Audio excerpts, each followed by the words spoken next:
नमस्कार दोस्तों, एक बार फिर से आप सभी का आपके प्यारे से YouTube चैनल यूपी बोर्ड के YTC के इस YouTube चैनल पे बहुत बहुत स्वागत।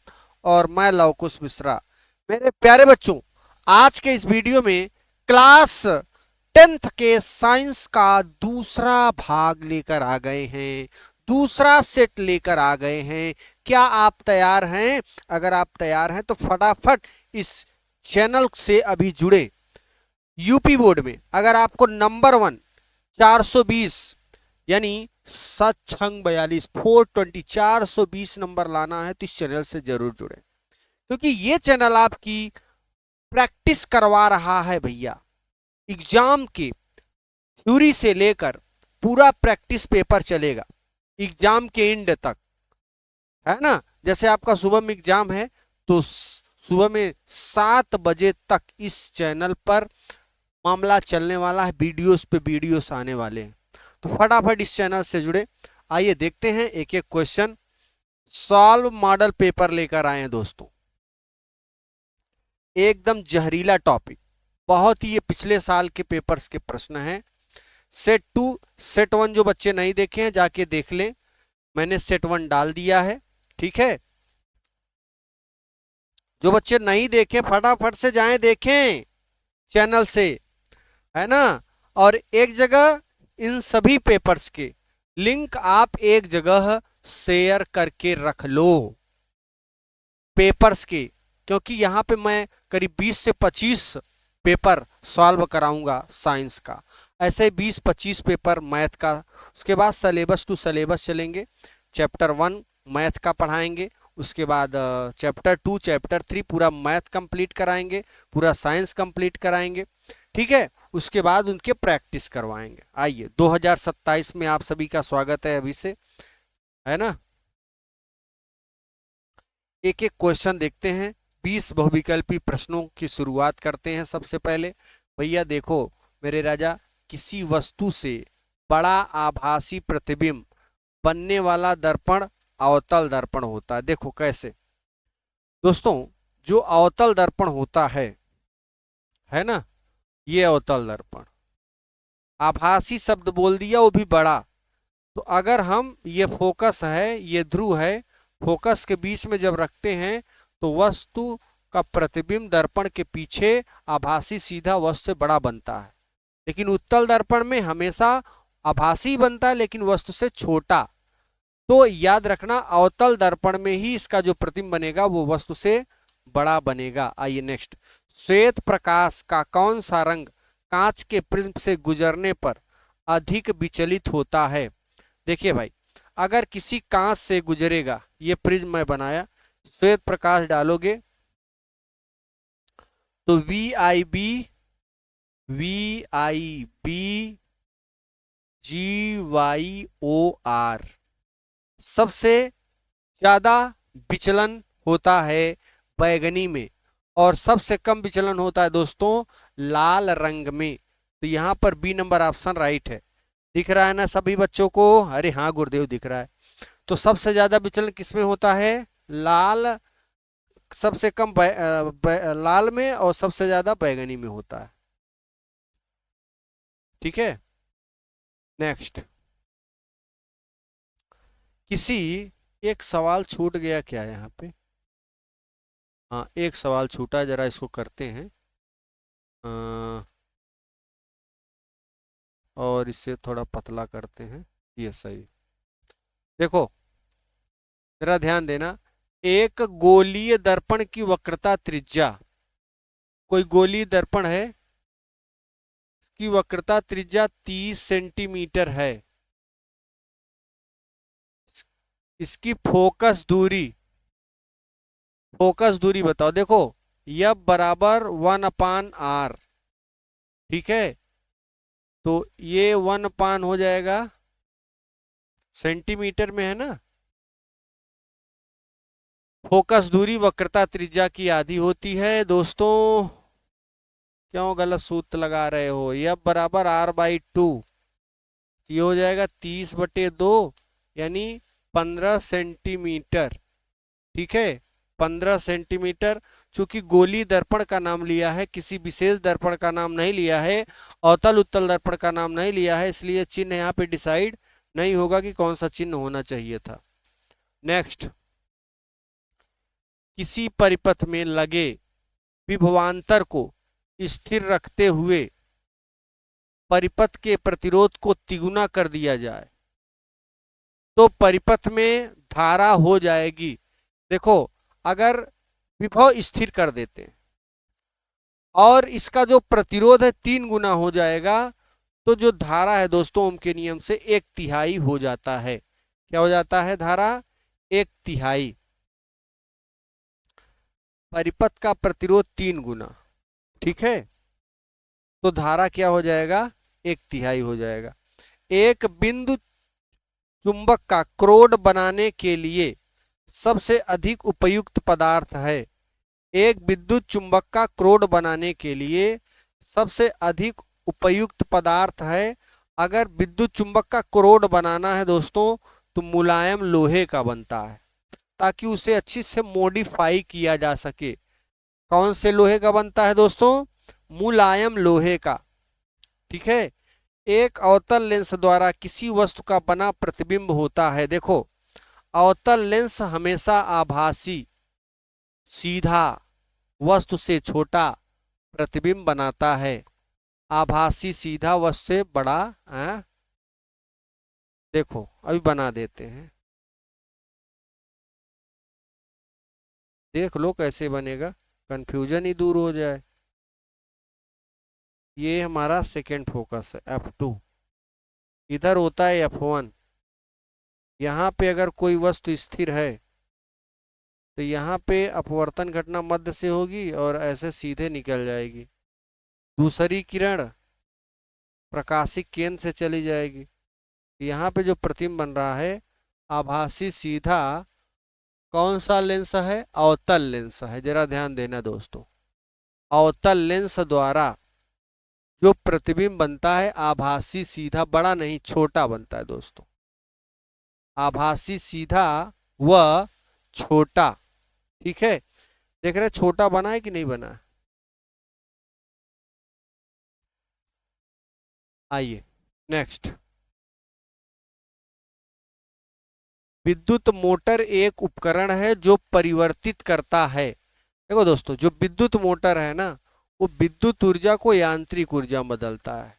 जैसे हमारे गांव में जो चरी वगैरह काटते हैं, जिससे आटा पीसते हैं, ये सब कौन सी?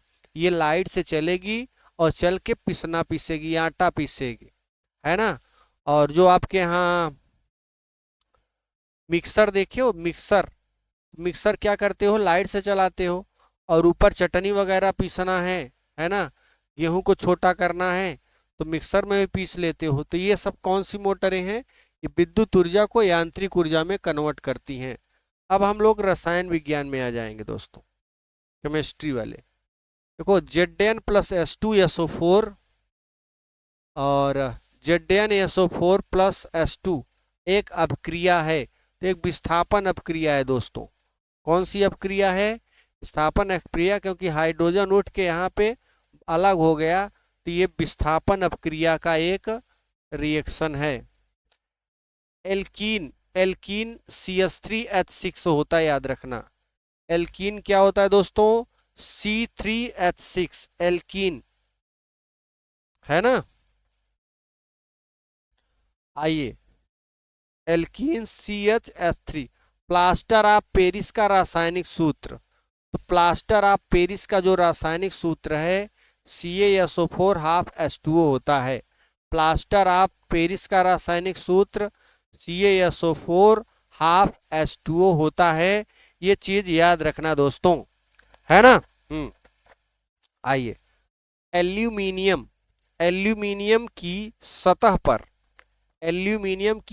पर ऑक्सीजन परत बनना कहलाता है। क्या कहलाता है दोस्तों? एनोडिंग, ठीक है। ये एनोडिंग जो है एल्यूमिनियम की सतह पर ऑक्सीजन बनाता है।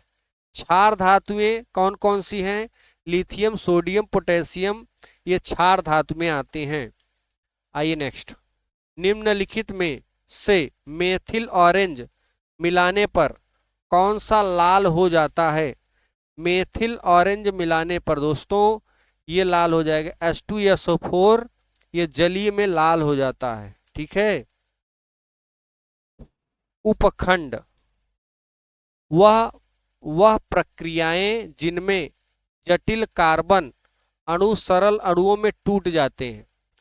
जटिल कार्बन सरल अणुओं में टूट जाते हैं दोस्तों, अपचयी अभिक्रिया कहलाते हैं। कौन सी अभिक्रिया? अपचयी। मेंडल प्रसिद्ध है। मेंडल किससे प्रसिद्ध है? आनुवंशिकता के क्षेत्र में मेंडल प्रसिद्ध है। ठीक है। चर्मदाय या पैलाग्रा रोग निम्नलिखित में से किस विटामिन की कमी से होते हैं? चर्मदाह, ये पैलाग्रा रोग दोस्तों विटामिन B3 के कमी से होते हैं, याद रखना। चर्मदाह पैलाग्रा रोग ये किस विटामिन की कमी से होते हैं? विटामिन B3 की कमी से। अगला देखो, कुपिका। कुपिका, ठीक है।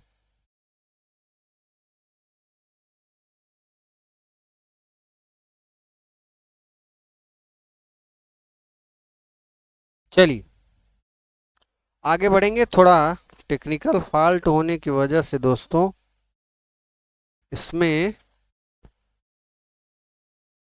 वीडियो यहाँ पे थोड़ा जाम हो गया था, कोई बात नहीं। चलिए अभी देखो, हम 11 पे जाम हुआ था हमारा, हम यहाँ पहुँच गए थे। बहरहाल कोई बात नहीं, फिर किसी लेक्चर में यहाँ तक आएंगे। अभी तो हम यहीं तक पढ़ाए हैं। चलिए आइए देखते। कुपिका, जरा ध्यान देना। कुपिका वायु कोष्टिका पाई जाती है, फेफड़ों में पाई जाती है ना। द्विखंडन विधि द्वारा अलैंगिक जनन होता है दोस्तों। किसमें होता है? अमीबा में। लार में कौन सा एंजाइम पाया जाता है? एमिलेस। लार में डीएनए पाया जाता है दोस्तों, डीएनए केंद्रक में पाया जाता है। कहाँ पाया जाता है? केंद्रक में पाया जाता है,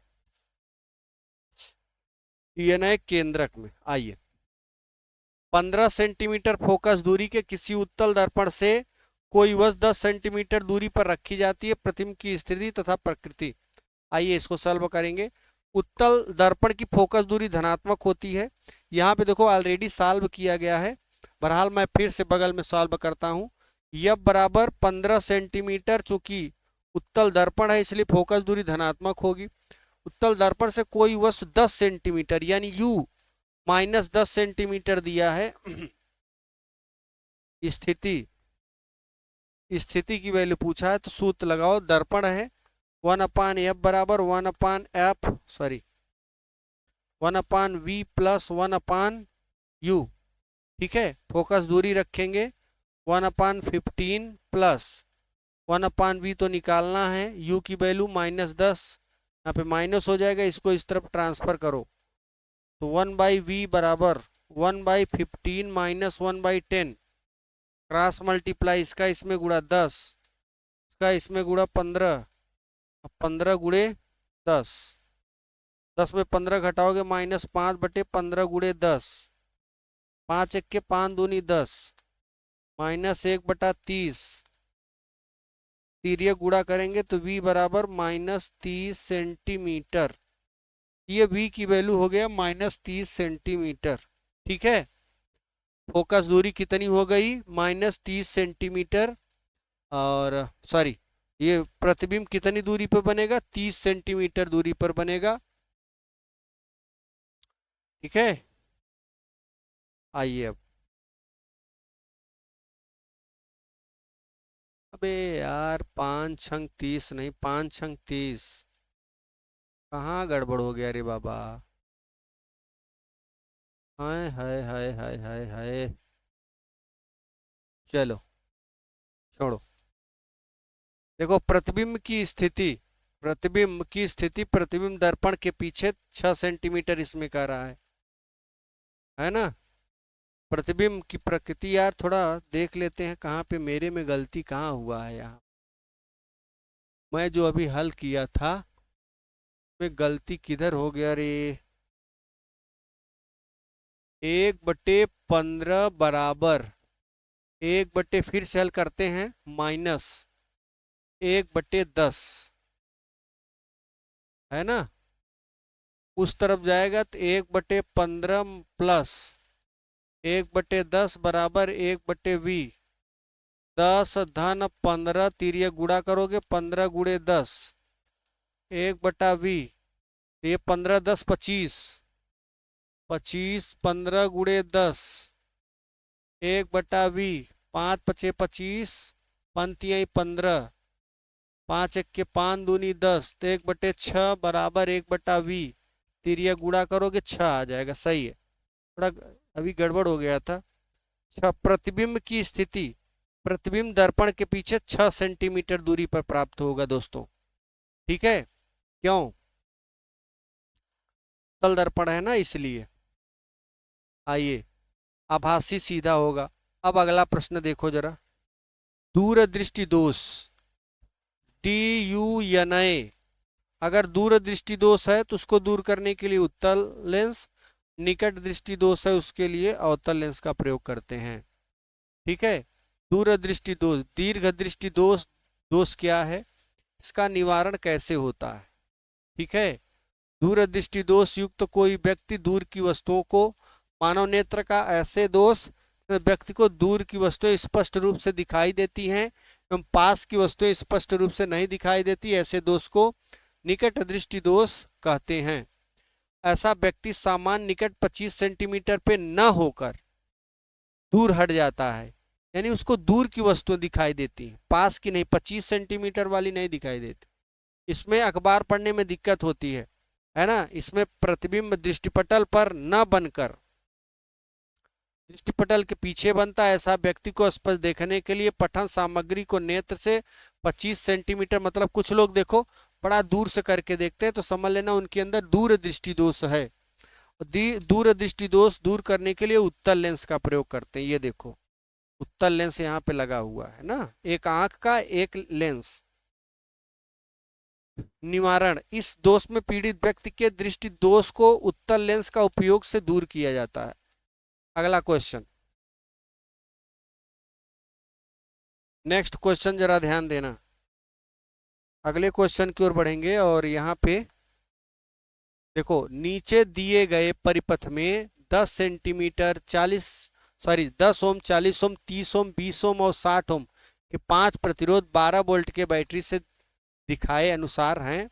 परिपथ में प्रतिरोध तुल्य निकालना है और संपूर्ण धारा निकालना है। बहुत बढ़िया भाई। देखो ये जो है ना, ये समांतर क्रम में है और जब इनको हल करोगे तो ये एक दूसरे श्रेणी में हो जाएंगे फटाक से, ठीक है। आइए अब हम लोग यहाँ पे प्रोग्राम शुरू करते हैं। सभी बच्चों को दिख रहा है एकदम तगड़ा सा, तगड़ा दिख रहा है कि नहीं भाई? हाँ गुरुदेव, अरे तगड़ा एकदम दिख रहा है, तगड़ा भाई तगड़ा, है ना। कैसा दिख रहा है? एकदम तगड़ा दिख रहा है, ठीक है। लाजवाब, फंटास्टिक जिसे बोलते हो भैया, फंटास्टिक, है ना। चलिए आगे बढ़ेंगे। अब देखो हम क्या करेंगे, प्रश्नानुसार पहले परिपथ का तुल्य प्रतिरोध, पहले मतलब कि भैया एक समांतर क्रम में है तो समांतर क्रम का ये सूत्र होता है 1/r बराबर 1/r1 धन 1/r2, है ना। यही सूत्र लगा देंगे।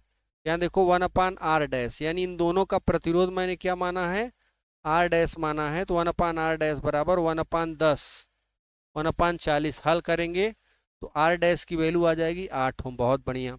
यहाँ पे 3 है, ये भी समांतर में है। दूसरा परिपथ तुल्य प्रतिरोध निकालो, तो ये दोनों 30 20 60 30 20 60 को हल किया, ये आ गया r डबल डैश बराबर 10 ओम। अब देखो जब इसको हल करोगे तो ये तुरंत ऐसे परिपथ तैयार हो जाएगा और इसको हल करोगे तुरंत ऐसे परिपथ तैयार हो जाएगा। अब इस तरीके से बन गया, ये इस तरीके से बन गया। अब ये जो है कितना था 8 और ये वाला 10। अब ये देखो श्रेणी क्रम में हो गया ना, इसको जब हल किया तो किसमें हो गया, श्रेणी क्रम। अब इन दोनों को जोड़ेंगे, श्रेणी क्रम वाला सूत्र लगाएंगे, तो 10 और 18 देखो श्रेणी क्रम, परिपथ का कुल तुल्य प्रतिरोध श्रेणी क्रम में है। अभी इसमें पहले किसमें था, दोनों समांतर क्रम में, अब श्रेणी क्रम में हो गया। यानी R dash R double dash की वैल्यू रखेंगे, 10 8 18 हो गया। अब यहाँ पे जब जोड़ लिया तो एक ठे हो गई, तुरंत कई ठे बन गए भैया, एक ठे। अब इसको खींच के सीधा कर दो तो यहाँ पे वोल्टेज की वैल्यू कितनी दिया है, 12 वोल्ट है। ओम का नियम लगा दो, ये धारा की निकालना है 12 वोल्ट और 18 हल करेंगे 0.66 एम्पियर आ जाएगा। बहुत बढ़िया गुरुदेव, बच्चों को समझा दिए कि। चलो भाई, विद्युत चुंबकीय प्रेरण की घटना क्या है। दो समीप स्थित कुंडली की सहायता से प्रेरित धारा उत्पन्न होने की क्रिया समझाइए। तो विद्युत चुंबकीय प्रेरण, जब किसी कुंडली में परिपथ परिवर्ती धारा प्रवाहित होती है तो उत्पन्न चुंबकीय क्षेत्र भी परिवर्तित हो जाता है। यदि परिवर्तित चुंबकीय क्षेत्र में किसी अन्य कुंडली को लाया जाता है तो उस कुंडली में भी धारा प्रेरित हो जाती है। इसे विद्युत चुंबकीय प्रेरण कहते हैं। ठीक है, देखो इसमें हम अपने तरीके से बताएं। ठीक है, जब एक कुंडली में धारा प्रवाहित करके उसके समीप कोई दूसरी कुंडली लाते हैं तो पहली कुंडली में एक विद्युत वाहक बल उत्पन्न होता है, जिसके कारण पहली कुंडली में एक प्रेरित धारा उत्पन्न होती है। ठीक है, और उसी धारा प्रेरित धारा को क्या कहते हैं, विद्युत चुंबकीय प्रेरण कहते हैं दोस्तों। इसी को मैं अपने भाषा में लिखा। अब देखो इसकी पूरा क्रियाकलाप समझो जरा। क्रियाकलाप क्या है जरा ध्यान देना, प्रायोगिक प्रदर्शन है यहाँ पे। अब ऊपर ही वाला आप लिख सकते हो, नीचे लिखने की जरूरत नहीं है। यहाँ पे फ्लेमिंग के बाएं हाथ का नियम लगा है, ये अंगूठे के गति की दिशा, चुंबकीय क्षेत्र की दिशा, और ये वाली प्रेरित धारा की दिशा 90-90 ये बना रहा है यहाँ पे, है ना। देखो इस प्रयोग में प्रथम कुंडली में प्रवाहित विद्युत धारा को परिवर्तित किया जाता है। ठीक है, परिवर्तित किया जाता है। कुंडली या कुंजी बंद करके या खोलकर, जिसके कारण चुंबकीय क्षेत्र में परिवर्तन होता है। इसके द्वितीय कुंडली के चारों ओर चुंबकीय क्षेत्र रेखाएं भी परिवर्तित होती हैं, जिसके कारण द्वितीय कुंडली में मतलब इसमें विद्युत धारा प्रेरित हो जाती। इसे विद्युत चुंबकीय, मतलब जो भी मैंने बोला वही चीज लिखा है, फ्लेमिंग के दाएं हाथ के नियम से। ये दाएं हाथ के नियम से प्रेरित विद्युत धारा की दिशा ज्ञात की जाती है। इस नियम के अनुसार यदि पे दाएं हाथ के अंगूठे को उसके पास की तर्जनी अंगुली था मध्यमा अंगुली को परस्पर लंबवत करें। देखो यदि अपने बाएं हाथ के, यदि अपने दाएं हाथ के पंजे को इस प्रकार फैलाएं कि अंगूठे के समीप की दोनों उंगलियां परस्पर लंबवत रहे, तो पहली अंगुली चालक के गति की दिशा, दूसरी अंगुली चुंबकीय क्षेत्र की दिशा, ऐसे देखो ऐसे, तथा तीसरी उंगली प्रेरित धारा की दिशा बताएगी, जैसा कि यहाँ पे लिखा हुआ है ना। अथवा में करके, चाहे ऊपर वाला करो चाहे नीचे वाला, एक ही आप करोगे। वैद्युत चुंबकीय प्रेरण से आप क्या समझते हैं, फैराडे के विद्युत, बहुत इंपॉर्टेंट है, रट्टा मार लो भैया, ये रट्टा मार लो 6 नंबर का, है ना। ये रट्टा मार लो फैराडे भैया, बहुत ज्यादा बार पूछे गए, रट्टा मार लो अभी से, है ना। हाँ रट्टा मार लो, धुआं करके आओगे, ये मेरी गारंटी है। क्या करके आओगे दोस्तों, धुआं करके, अभी से रट्टा मार लो, मैं कह रहा हूं। आ जाओ केमिस्ट्री में आ जाते हैं भाई, बहुत बढ़िया सले, बहुत बढ़िया इंटरेस्टिंग टॉपिक आ गया भाई, है ना। चलिए अब हम लोग चलते हैं केमिस्ट्री में। एल्डिहाइड कीटोन तथा कार्बोक्सिल अम्ल की आईपीएसी नाम पद्धति टिप्पणी लिखिए। एल्डिहाइड की आईपीएसी नाम पद्धति, एल्डिहाइड के कार्बनिक यौगिक हैं, इसमें कार्बोक्सिल समूह एक हाइड्रोजन परमाणु और एक एल्किल आर समूह से जुड़ा होता है। ठीक है, किससे जुड़ा होता है, एल्डिहाइड कार्बन यौगिक में, जिसमें कार्बोक्सिल समूह और एक हाइड्रोजन परमाणु से जुड़े होते हैं, यानी C डबल बॉन्ड O और एक ठे हाइड्रोजन एक ठे कार्बोक्सिल से जुड़े होते हैं। आईपीएसी प्रणाली में एल्केन के प्रत्यय ई को एल से बदल दिया जाता है ना। उदाहरण के लिए ये कीटोन की आईपीएसी नाम पद्धति। कीटोन वे कार्बोक्सिलिक यौगिक हैं जिसमें कार्बोनिल समूह 2 एल्किल आर समूह से जुड़ा होता है। ये है आईपीएसी में प्रणाली में एल्केन प्रत्यय ई का ओन से बदल दिया जाता है ना। और कार्बोक्सिल अम्ल की आईपीएसी नाम पद्धति। किसी भी कार्बनिक यौगिक में सिंगल बॉन्ड COOS समूह जुड़ा होता है उसे कार्बोक्सिल अम्ल कहते हैं। इसके नाम एल्केन प्रत्यय ई को हटाकर ओइक जोड़ा जाता है। अब देखो आगे, कार्बन ई की चतुआ संयोजक एवं श्रृंखला प्रकृति को समझाइए। कार्बन की चतुआ संयोजक, कार्बन की संयोजकता 4 होने के कारण यह कार्बन के अतिरिक्त अन्य परमाणु जैसे हाइड्रोजन, ऑक्सीजन, नाइट्रोजन, हैलोजन जैसे क्लोरीन या सल्फर आदि के सहसंयोजक आबंध बनाता है, जिसके परिणाम स्वरूप हमें कार्बन के असंख्य यौगिक प्राप्त होते हैं, है ना। कार्बन श्रृंखला प्रकृति है ये, ठीक है। तो ये आप देख सकते हो। उसके बाद दूसरा देखो, आघात वर्धता तथा तन्यता को समझाते हुए लिखिए यह किस प्रकार के तत्वों के गुण हों। आघात वर्धता किसी धातु का वह गुण होता है जिसके धातु पर दबाव या आघात पड़ने पर बिना टूटे उसमें आकार बदलने देने विकृति की क्षमता उस धातु की आघात वर्धता कहलाती है, ठीक है। और ये तन्यता क्या होता है? तन्यता जरा ध्यान देना, तन्यता शब्द कहाँ से आया? किसी धातु का वह गुण जिसके कारण उसे खींचकर तन्य किया जाए, ताना जाए, अर्थात उसके तार बनाए जाए, उस धातु की तन्यता कहलाती है। उदाहरण के लिए कापर, सोना, चांदी, ये इसके अंदर तनने का गुण होता है। धातुओं में कौन सा गुण होता है दोस्तों? तन्यता का गुण होता है। क्या होता है जबकि केवल रासायनिक समीकरण एथिल एल्कोहल को सांद्र सल्फ्यूरिक अम्ल के साथ गर्म किया जाए, तो देखो एथिल एल्कोहल को सांद्र H2SO4 के साथ गर्म करने पर एथीन बनता है, C2H5OH। सांद्र H2SO4 अम्ल को 443 केल्विन पर गर्म करेंगे तो CH2 double bond CH2 plus H2 यानी एथिलीन बनेगा। और एथिल एल्कोहल सोडियम के साथ गर्म करके बनाएंगे तब एथिल एल्कोहल को सोडियम के साथ अपक्रिया कराने से सोडियम एथोक्साइड बनता है। क्या बनता है? Sodium ethoxide. ऐसे ही एसिटिक अम्ल में सोडियम हाइड्रोक्साइड मिलाया जाए तो ये बनेगा। सोडियम कार्बोनिल में एसिटिक अम्ल के साथ अपक्रिया कराएंगे तो ये मिल जाएगा। सभी बच्चे स्क्रीनशॉट ले लो, है ना। और एथिल एल्कोहल एसिटिक अम्ल के साथ क्रिया कराएंगे तो क्या क्या मिलेगा। फिर एथेनॉल को क्षारीय पोटेशियम परमैंगनेट की उपस्थिति में गर्म करें तो क्या बनेगा। निम्नलिखित पर संक्षिप्त टिप्पणी दीजिए, है ना। साबुन का निर्मलीकरण अधिकांश मैल तैलीय होते हैं, तेल पानी में अघुलनशील होते हैं।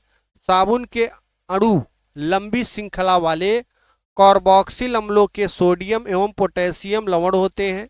साबुन का आयनी भाग जल में घुल जाता है जबकि कार्बन श्रृंखला तेल में घुल जाता है। इस प्रकार साबुन के अणु मिसेली संरचना तैयार करते हैं जिसके अणु का एक सिरा तेल कण की ओर तथा आयनिक सिरा बाहर की ओर हो जाता है।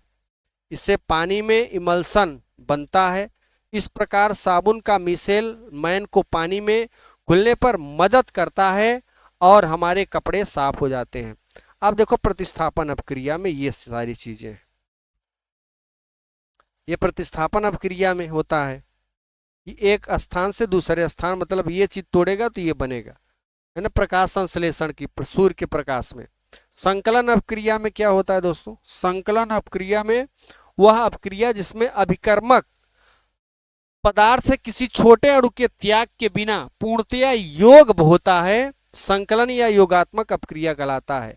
पैलेडिक या निकेल जैसे उत्प्रेरकों की उपस्थिति में असंतृप्त हाइड्रोकार्बन में हाइड्रोजन जुड़कर संतृप्त हाइड्रोकार्बन बनाते हैं, यह एक संकलन अपक्रिया। वाष्पोत्सर्जन क्या है, इसके महत्व का चित्र के अनुसार व्याख्या कीजिए।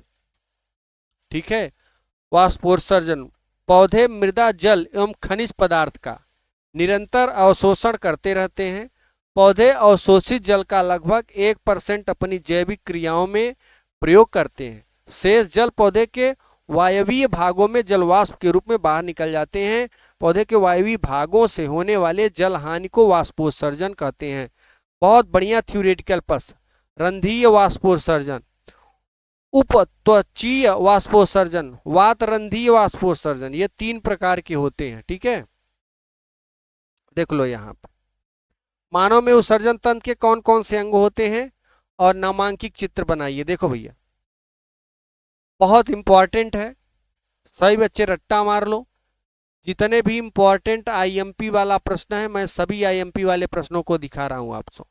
मानव उत्सर्जन यंत्र, एक जोड़ी वृक्क होते हैं, एक जोड़ी मूत्र वाहिनियां, मूत्राशय और मूत्र मार्ग। ठीक है, वृक्क के बारे में, यह सेम के बीच के आकार के गहरे भूरे रंग का मानव उदर में कमर के ऊपर दोनों ओर स्थित होता है। ठीक है, अब जो कि जितना मैं यहाँ पे लिखा हूं आपको जरूरी नहीं है कि पूरा आप लिख ही लो, एग्जाम में लिख भी नहीं पाओगे। बट मेरा क्या है कि मैं तो संक्षेप में दूंगा नहीं, मैं तो सारी चीज दूंगा। ठीक है, तो आप लोगों को सारी चीज आप स्क्रीनशॉट लीजिए और इसमें से पूरा ज्ञान प्राप्त करो, लिखना थोड़ा ही चलेगा। अब एक जोड़ी मूत्र वाहिनियां क्या है ना, ये पूरा चीज 1.5 पेज में हो जाएगा, 1 पेज में तो आपका वो भी होगा। जीवाश्म क्या है या कैसे बनता है? जीवाश्म पृथ्वी हजारों सालों पहले पाए जाने वाले जीवों के अवशेष चट्टानों पर संरक्षित रहते हैं, जीवाश्म कहलाते हैं। जीवाश्म का बनना प्रायः जीवों के शरीर, स्थान, समय, वातावरण, जलवायु परिवर्तन आदि पर निर्भर करता है। जीवाश्मों की आयु का निर्धारण चट्टानों में पाए जाने वाले रेडियोधर्मी तत्व C4, इनके समस्थानिक एवं रेडियोधर्मिता विहीन तत्वों की अनुपातित मात्रा के आधार पर किया जाता है। जीवाश्म के अध्ययन को जीवाश्मिक कहा जाता है। यह मुख्यतः स्तरीय चट्टानों से प्राप्त होते हैं जिसमें जैव विकास को समझाया जा सकता है। जीवाश्म के निर्माण की प्रक्रिया कई कारणों पर निर्भर करती है। जीवों के मृत शरीर में रेत परतें चट्टानों आदि के नीचे लाखों वर्षों तथा धीरे धीरे उच्च ताप एवं दाब तथा रासायनिक परिवर्तन के फलस्वरूप चट्टानों के रूप में बदल जाते हैं। इस क्रिया को अश्मीभवन या प्रस्तरीकरण कहा जाता है। इन चट्टानों पर जीवों के छाप रह जाते हैं जिन्हें अक्सर या ठप्पा कहा जाता है। ठीक है, अब देखो ये सारी चीज यहाँ पे दी गई हैं। जीवाश्म के निर्माण की प्रक्रिया को जीवाश्मीकरण कहा जाता है और जीवाश्म निर्माण के आधार पर इन्हें 3 वर्गों में बांटा गया है। पहला ठप्पा जीवाश्म, संपीड़ित जीवाश्म और प्रस्तरीकरण जीवाश्म। अब 11 नंबर प्रश्न, मानव के पाचन तंत्र का नामांकित चित्र बनाइए। पोषण प्रक्रिया, देखिए डाइजेस्टिव सिस्टम, यहाँ पे डाइजेस्टिव सिस्टम क्या है, देखो मानव के पाचन तंत्र ये है, इसमें मुख, ग्रसिका, आमाशय, छोटी आंत, बड़ी आंत, ये पूरा बनाना है दोस्तों। 6 नंबर का प्रश्न है ना, ये पूरा इस तरीके से जबरदस्त टॉपिक है ये, आप तैयार कर लो, मजा आएगा। धुआं करके आओगे एग्जाम में। मेरी अगर बातों पर गौर करोगे तो, ये आपको जरूर समझ में आएगा। एक क्वेश्चन यहाँ पे ये भी है, परितंत्र किसे कहते हैं? किसी तालाब के परितंत्र का नामांकित चित्र बनाइए। ठीक है, परितंत्र। परितंत्र किसे कहते हैं? किसी तालाब के इसमें बनाना है। देखो, परितंत्र अजैव घटक, कार्बनिक अजैव घटक, है ना, और कार्बनिक अजैविक घटक। उसके बाद जैविक घटक क्या है? उत्पाद, प्राथमिक उपभोक्ता, द्वितीय उपभोक्ता, तृतीय उपभोक्ता, अपघटक, है ना। ये हमारा पूरा तैयार हो गया यहाँ पे दोस्तों, ये तैयार हो गया। सभी बच्चे इस चैनल से जुड़े, इस चैनल को सब्सक्राइब कर लें। ठीक है, अगले वीडियो में आपका तीसरा सेट साइंस का ले आएंगे, और उसके पहले हम लोग इसको तो सॉल्व ही करेंगे, और हम लोग ले आएंगे पहले थ्योरी वाली क्लास साइंस की और मैथ की, फिर इसे लेकर आते हैं। तब तक 2 सेट आप सभी बच्चे तैयार करो।